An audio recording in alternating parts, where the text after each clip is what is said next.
Hello, and welcome back to the Test Drive Podcast, brought to you by Sport Car USA. I'm your host, Lee Bodette. Here at Sport Car USA, we love all things fast. From stock Corvettes to tuned-up Hellcats, we love it all. So buckle up and come for a ride on this week's episode of Test Drive.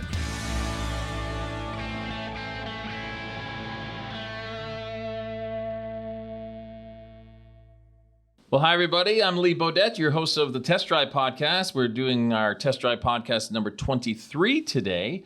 And with me is Scott Nickerson from Sport Car USA. And our guest today is Wendall Noble from the Vermont Automobile Enthusiasts car meet. He's currently the secretary, but we're going to get into all the positions that he has held throughout the years. And when it comes to automobiles, he's one heck of an expert, that's for sure. So it should be a lot of fun today. I've been broadcasting for over 40 years, and car enthusiast, of course, my entire life, frontman, host for Sport Car USA. So with that said, Wendall, welcome to our podcast. Well, thank you, Lee. I'm delighted we got the opportunity to tell me for this is our opportunity to come in here and self-promote a little bit, but I hope this is beneficial to you guys as it is to us. We really grateful to have this opportunity. So the Vermont Automobile Enthusiasts, is that the largest car club in New England, I'm guessing? I think it is. Yeah, we have members from not only Vermont, but the guy you're going to be talking to later on, he was in New York. We've got members in Maine, a lot in Massachusetts. We've even got them outside the United States. There's a lot of Canadian members. We've enlisted a couple guys in China a few years ago.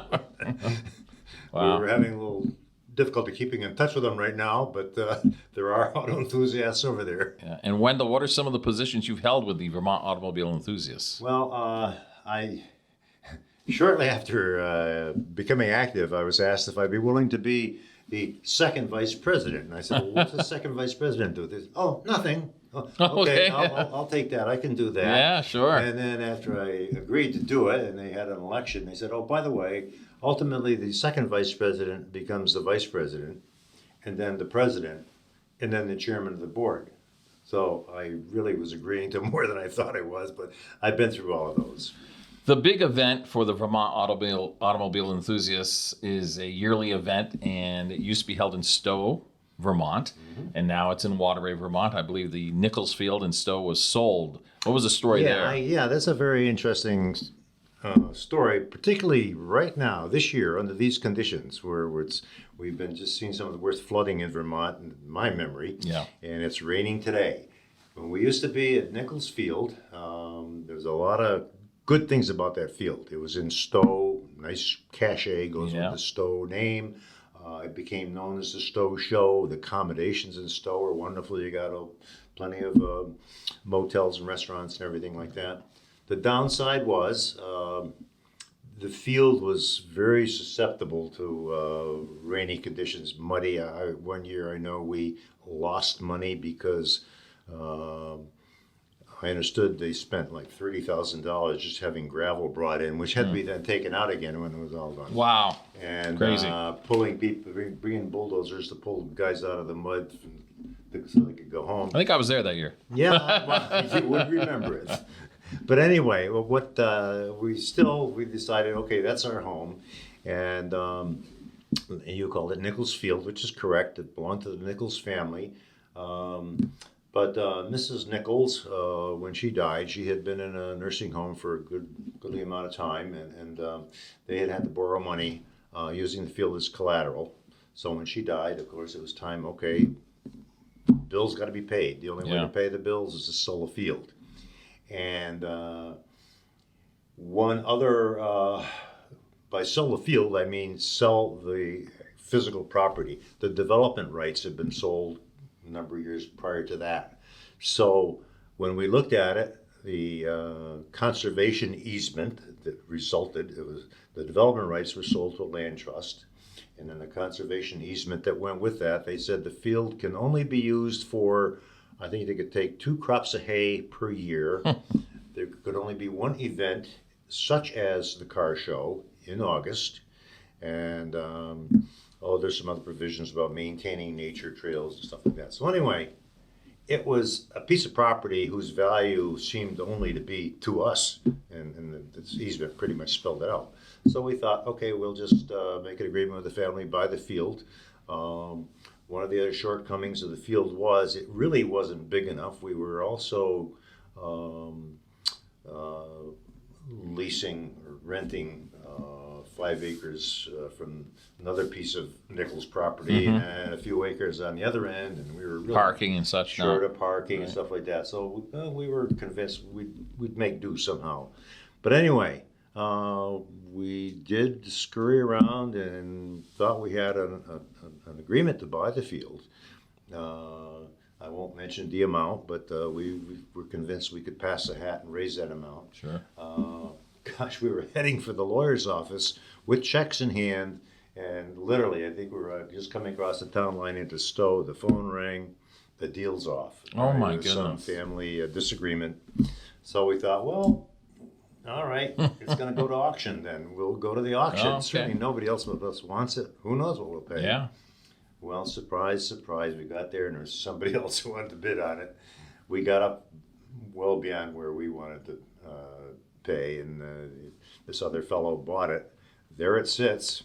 I think we did get one more year out of it from leasing it from this new owner, but we were out looking for a new place. And, So what were they going to do with the field once they bought it? This guy, you know, you can't do much, right? yeah, absolutely. I'm still wondering that. And it's been just sitting there for how many It's been years? Sitting there for, that was what, 2017, I think. Right. Yeah. This show that you are the head of, if you will, the Vermont Antique and Classic Car Meet, has been around for 66 years. Mm-hmm.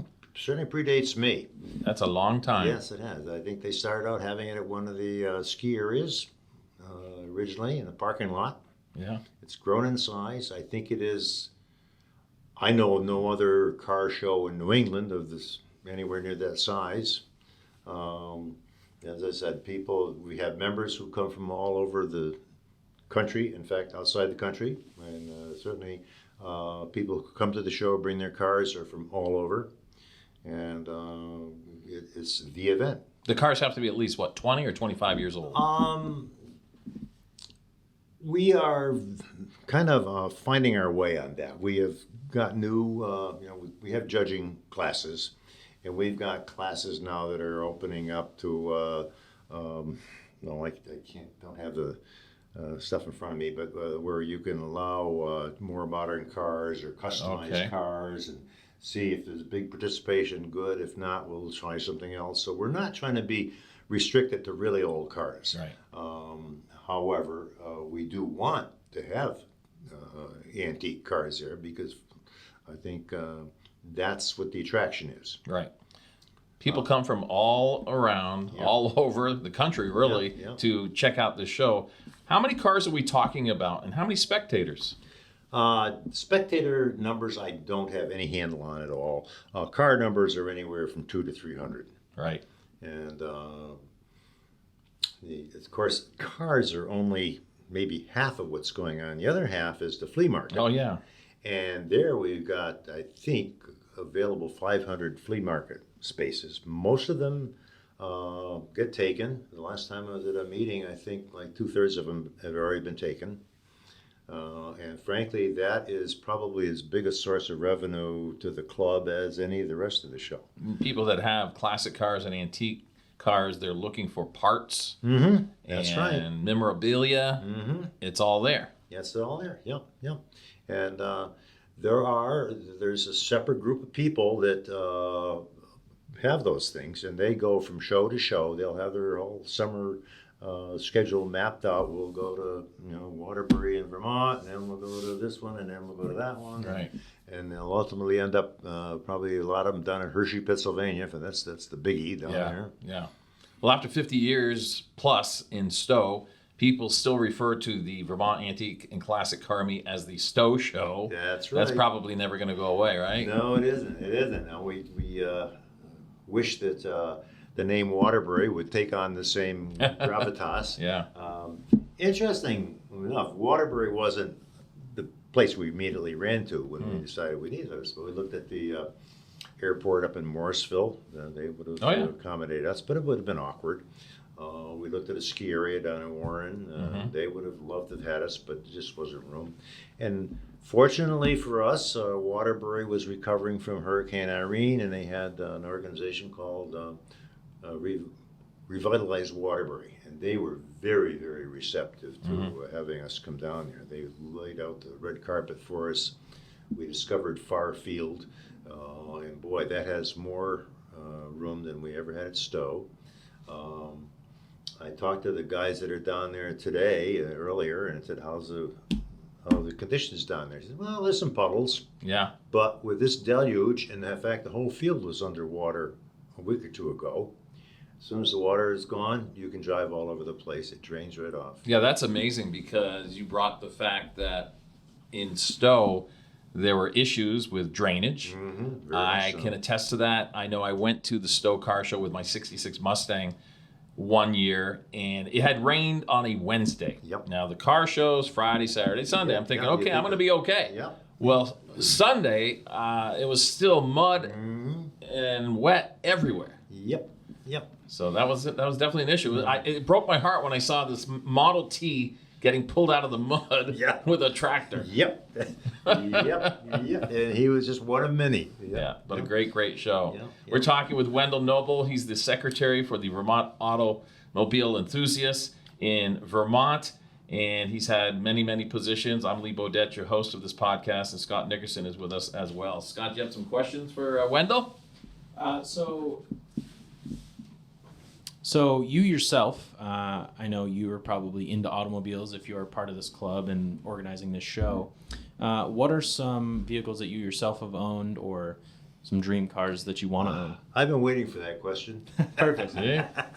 I delight in owning cars that are older than I am, and my age this kind of limits them. Well, every year they have to go up, right? That's right. Well, they get further away. Right. Yeah, I have the newest I have in my collection is a 1930. That's the Chrysler newest. Roadster.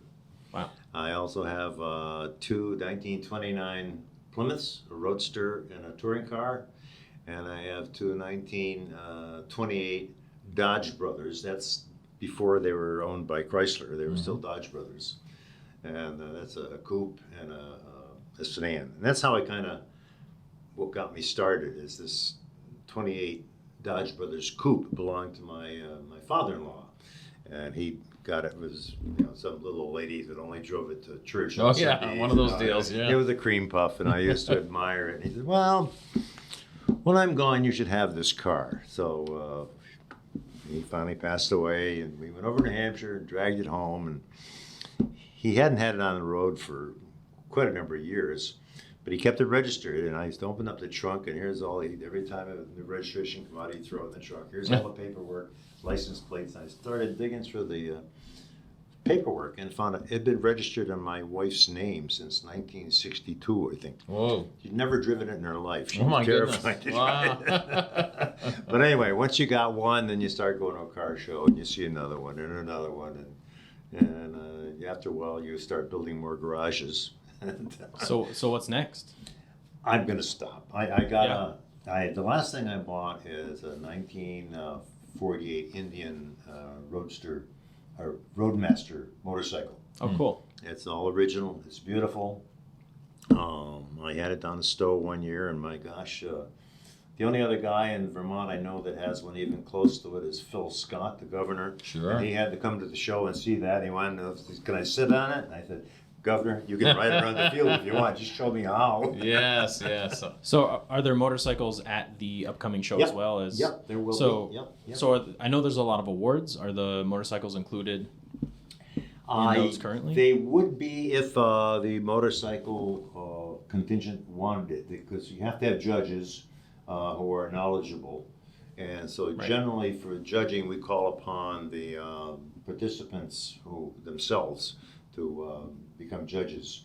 And I don't think we had, I know one year we did give out a couple of motorcycle awards. I haven't seen any recently.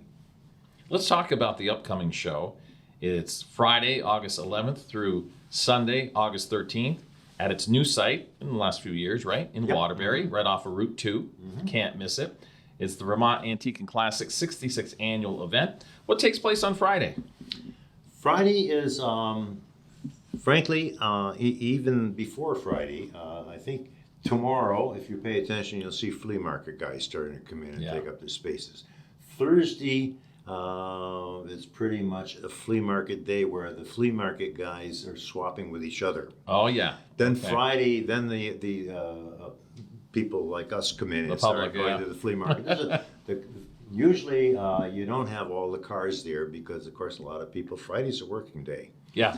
So there will not be a lot of, won't be jam-packed with all the cars there yet. And you talk about people that have classic cars or antiques, and they're looking for parts for their vehicle. A lot of people go through the flea market just because it's great memories. Oh, yeah. You see things that maybe your dad had in his garage. Absolutely, maybe a Citgo sign. That's right. It isn't just cars. It's memorabilia. There's guys who don't own any cars, but they collect gas station memorabilia, gas pumps, signs. Stuff for the kids as well. Matchbox, Hot Wheels. Yeah, my wife, when she would prowl the flea market looking for Matchbox cars. Yeah, right. Yeah. Yeah, we had one of our team members last year walk away with a giant box of Matchbox. Matchbox aren't just for the kids anymore. They're big collectors. I mean, they're very well done. They're very correct models of the real thing. But it is very cool to see like an old gas can that, like I said, maybe your dad had in the garage or you name it. Can of oil zone. Exactly. Yeah, people that collect oil cans, right? Yeah. So that's Friday. Then we go into Saturday. That's the real big day. Yeah, Saturday is when the crowd really gets there. All the cars that are going to be there are there. 3:30 in the afternoon, there will be a parade. Goes downtown. There will be a reviewing stand down in, I don't know if you're familiar with where the railroad station used to be in downtown Waterbury, but generally they route the cars in around by there and they announce them as they go by who they are. And of course, every car in a parade has a number, so the guy doing the calling can reference the number and know who the owner is. And the spectators are lined up all along the streets, right? With their lawn chairs and blankets. It's going to take a while. It's interesting. When we used to have the parade in Stowe, you'd see the same people every year out front of their houses. This was what they were waiting for is these cars to go by their house. It's going to take a while for the people in Waterbury to get used to the idea that this is something I got to wait for. When I had my '66 Mustang at the show, and I've won a couple of awards, it was great, but I felt like a celebrity driving by and people were like clapping. Hey, there's a '66 Mustang. Some kind of a movie star. Yeah, it was cool. Yeah. A lot of fun. When you got a 1928 or 29, they want to hear the horn. Yes. You still doing the dance? Yes, the block dance will be Saturday night. I don't have the time. You probably it's probably on the poster somewhere. WDEV basically organizes that. I think, as usual, this jockey will be Joel Nashman, who I'm sure most people know. Absolutely. Yeah, it looks like 7 to 10 on Stowe Street in Waterbury Village. And we'll try to have a few cars down there just for people to look at. And Waterbury is a town that was devastated by Irene. Yeah. And took virtually, I guess, 11, 12 years to get back to where they are now. And they are back stronger than ever. Now, recently, we had this awful flooding in Vermont. They were affected again. But not anywhere nearly as bad. Yes, exactly. Some people were in other towns in Vermont and New England, of course. But thankfully, Waterbury, after all that rebuilding, is just as strong as ever. Yep. Very great venue to go out to eat. Yes. Walk around. Yes. It's a nice town. Frankly, I think that's a good point. When I talked about all the nice things they had in Stowe, rooming rooms and meals. Yeah. Frankly, I don't think you can beat Waterbury for places to eat. Mm-hmm. Yeah. Frankly, I would prefer that to trying to find a place in Stowe. Yeah, and Stowe has the name. Yep. I mean, most people anywhere, almost around the country, know Stowe, Vermont. Yep. That's where you ski. That's where you stay overnight for a few nights or vacation. Yeah, and I know that Lee was kind of talking earlier how there's people from all over the country, but there's all people from Canada and Quebec. There's a big classic car and car collector audience from there. Canadians were very, very active in getting the club started, particularly the show. So we have a lot of cross-border membership. They have their own show up there in Granby, but the guy who was the chairman of the show up there is a member of our club. He's down here now for the show. Yeah. Sunday is the awards. Mm-hmm. A lot of people head home because they've got a long journey ahead of them, but you have the awards early in the morning on Sunday. Mm-hmm. Yeah, and we look for ways, events that'll keep people interested through Sunday because, with the awards, people think, oh, I guess everything's peter out, might as well leave. But, this may be your opportunity to go get a bargain in the flea market. True, right? Yeah, that's the best time. Yep. Well, and with the show, it isn't, just for you guys to make profit either, right? As a club, this is to benefit something. Yes, thank you. Yes, it is. For when I first joined the club, the show was a moneymaker, and the club was donating to various charities, but they were trying to find their way to what is our correct IRS classification anyway. And there was all kinds of machinations where, one category, you were supported by your members. So everybody who came to the show was a VA member for one day or something like that. And finally, we decided, hey, look, let's face it. We are a nonprofit charitable organization. We petitioned the IRS for 501c3 status. I don't think we did the best job presenting ourselves initially because we tried to say, well, look at this show as an educational event. And the IRS said, that's not educational. You're just having a good time. Oh, yeah, sure. So anyway, we went home and licked our wounds and got a tax attorney to draw up a set of bylaws that would be acceptable to the IRS, that we could say, okay, this is what we are. And so we became... We titled this new organization, which existed alongside the VAE, but was a 501c3 nonprofit, the Vermont Antique Automobile Society. And that existed for a few years and undertook, I think, some very, very good educational endeavors, so that I don't think anybody could argue that we are not exactly what we say we are. We give out 3 different categories of awards, primarily aimed at high school students who are in automotive technical career centers. Help them along. And I'll list them and then I'll go back and talk about what we do. One is our Golden Wrench Award, which is given out to a junior in each of the 16 auto tech career centers in the state. The other is called Skills USA, where there's actually a statewide competition, which then becomes a nationwide competition for various skills, including automotive. And then more recently, a $6,000 scholarships to a senior in not every technical career center, but we're looking for them to write applications explaining to us what their career goals are and how this will help them reach those career goals. So that's something fairly new. The Golden Wrench Award is the biggest program we have. It's been around the longest. It's gained a lot of respect in the schools.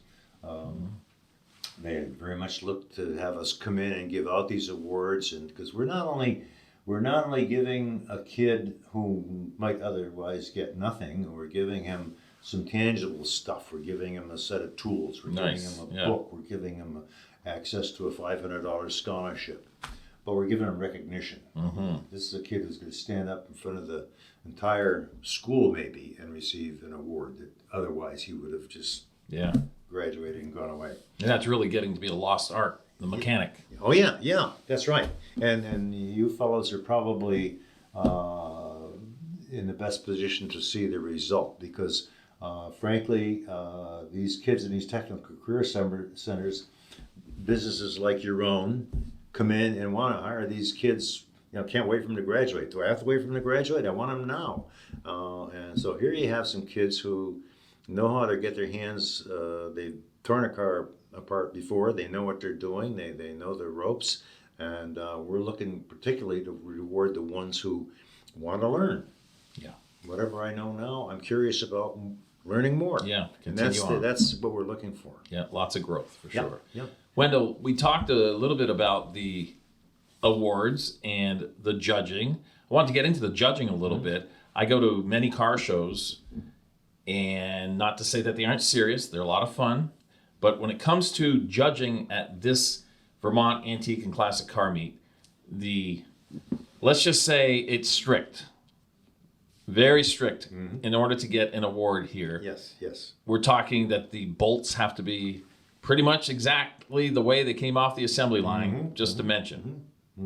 Good point. One scenario. So, any comments on that? Yeah, sure. To the untrained eye, and the judges have to have trained eyes, what looks nice isn't necessarily what's correct. Right. And you're judged on correctness. And I know I have done some judging, and I'm judging usually cars of the vintage I'm interested in. If I spot a Phillips screw, that's wrong. They didn't invent those until the war. Right, or a battery. Yeah, That's a the replacement battery. It's got to battery. be the right. It's got to be the right configuration. It's got to. Obviously, it can't be a vintage battery or it wouldn't work. Oil filter. But it's got to have. Yeah. It could have nothing on there that wasn't on when Right. it was.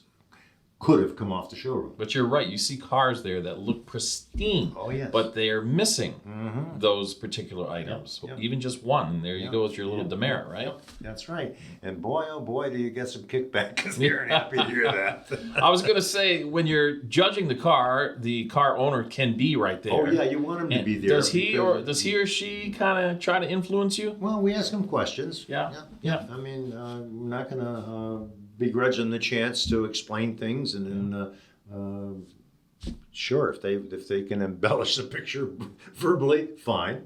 But some of them, once in a while, you get one that actually will thank you for pointing out something that was wrong. Well, yeah. Oh, good. I'll go back and fix it. Yeah. Well, I think a lot of people, they want their car to be as original as possible. I'm not a big fan of people modifying their vehicles. No. I like the way they came out of the factory. That's what I want to see. You know, the word you just used, original. Boy, there are arguments over what that means. Yeah. And it isn't just our show. It's within the hobby.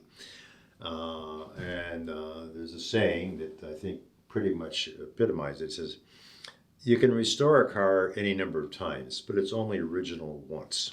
Yeah. By our definition, original means you've done nothing to it. It's just the way the last guy drove it. It's got wear and tear. It's got worn out seat covers. It's got the paint is probably would look a lot better with a new paint job. Right. If you do that, it's not original anymore.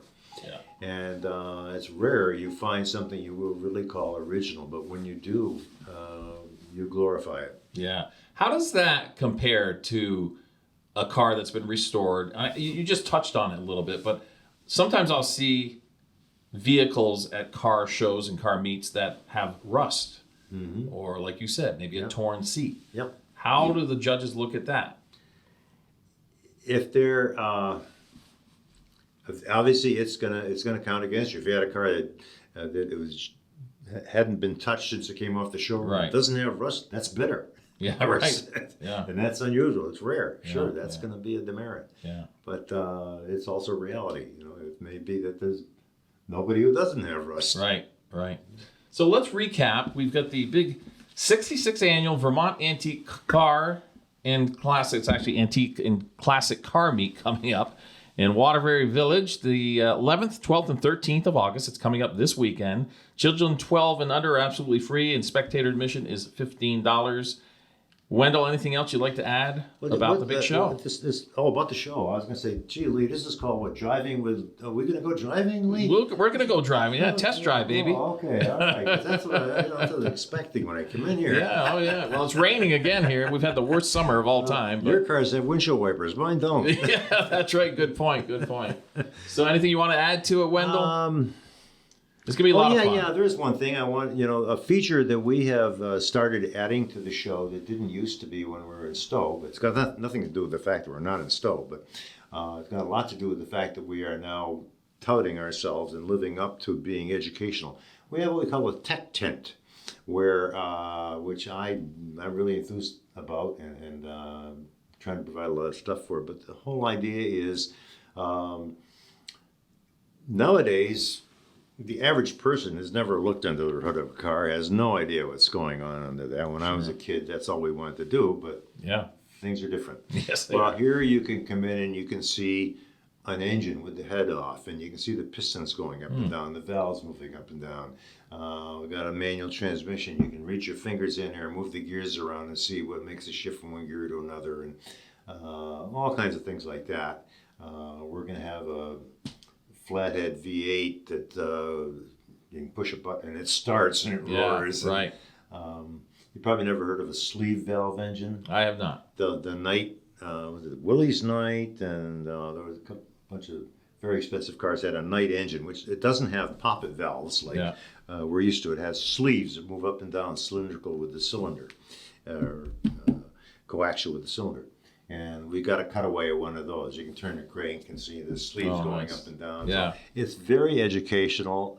We're going to have some steam engines. Got a couple of automobile steam engines there. We can power them up with compressed air. We hope we'll have an operating steam boat, and maybe the guy will even fire it up. I don't know. We were hoping that this year we would have some steam cars, but that hasn't worked out because the guy that would have got it going for us has got some health problems he's dealing with. But I hope we can in the future. And the more we can give people things that they can touch and look at and get their hands on, I think the better we're doing at educating people about the automotive industry. It's a fascinating show. It's a lot of fun, and families just enjoy going to it because there's so much to see and do. For everybody, the kids, when I first got interested in this, and I was going to go to the car show. My wife was into craft fairs, and I told her, look, I won't drag you to a car show if you don't drag me to a craft fair. Well, before long, we had a craft tent at the car show, and my wife got as involved in the car show as I was. She was running the souvenir tent and everything else. She was more enthused than I. It's there for everybody, and kids of all ages. Right, rain or shine. Yep. All right, Scott Nixon, you have any questions you'd like to ask Wendall before he leaves here? No, I'm excited to be at the show this weekend. We're going to interview some interesting people, and we're going to talk to some more VAE members for sure. Yeah, Sport Car USA. Looking forward to seeing you folks there. Yeah. And delighted to have you last year, and I hope this goes on this way forever. We're looking forward to it. Going to meet lots and lots of people from all over the place. Wendall Noble, the current secretary for the Vermont Automobile Enthusiasts Club. We want to thank you very much for being with us. It's been a lot of fun, and I know you won't mind people coming up to you this weekend and just kind of chewing your ear a little bit. Oh, I love that. The Vermont Antique and Classic Car Meet, once again, August 11th through the 13th, and it's located at Farfield, 1901 U.S. Route 2, Waterbury, Vermont, west of Waterbury Village. Thanks for listening to our Test Drive podcast number 23. I'm Lee Bodette, your host. Check out our Test Drive series on YouTube, and we'll see you next time on our Test Drive podcast. And remember, let's never forget the men and women serving this great country of ours. Goodbye, buddy.